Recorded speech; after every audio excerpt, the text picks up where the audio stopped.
Stands is that President Zuma will address the address, SONA as it's known, until further notice. However, members of political parties remain concerned that this will not be beneficial for the ANC or South Africa's reputation. The motion of no confidence in President Zuma, called for by the EFF, is expected to be debated on the February the 22nd. Joining us now from our Seapoint studio is political analyst and former ANC MP Melanie Verwoerd. Thank you for joining us, Melanie. And there's so much uncertainty. How do you see this all possibly playing out right now? Well, it's a bit of a nightmare for the ANC, of course, at the moment, because clearly what's happening is that Jacob Zuma is digging his heels in. The NWC and the top office bearers have asked him to resign. And it's very clear that Cyril Ramaphosa, and most probably the majority of members in the ANC, would like Cyril Ramaphosa to present the state of the nation.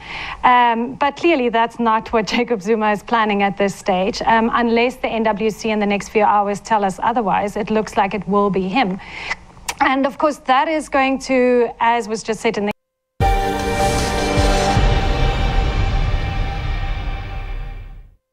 Our stories.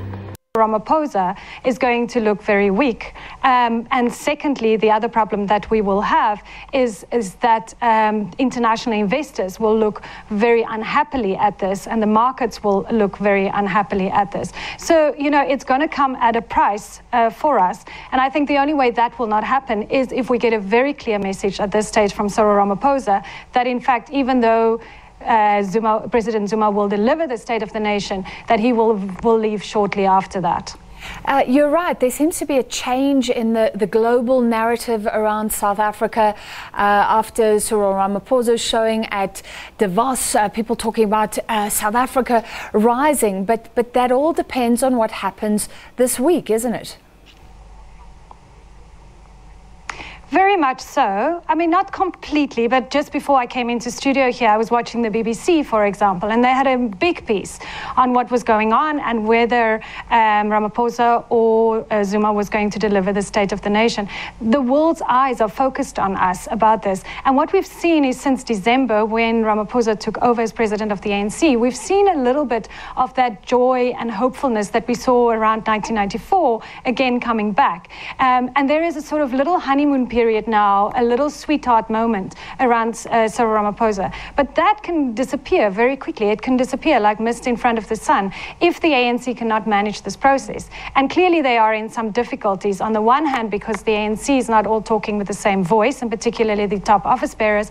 And on the other hand, of course, they've got a legal issue. And that is that if the president of the country does not want to resign, the only way you can get rid of him is through a motion in parliament. And that's causing some difficulties for the ANC now. International media looking at the clashes outside Lethuli House today. I saw that, and surely if President Jacob Zuma does deliver the State of the Nation address on Thursday, are you expecting very ugly scenes inside Parliament that will also be broadcast around the globe?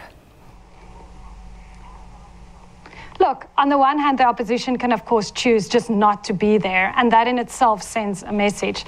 But what's the chance of that? I mean, I think the EFF will not actually let this opportunity go by to cause a lot of problems. And we've seen, I was in the House last year when this happened, and there were some smoke bombs on the gallery.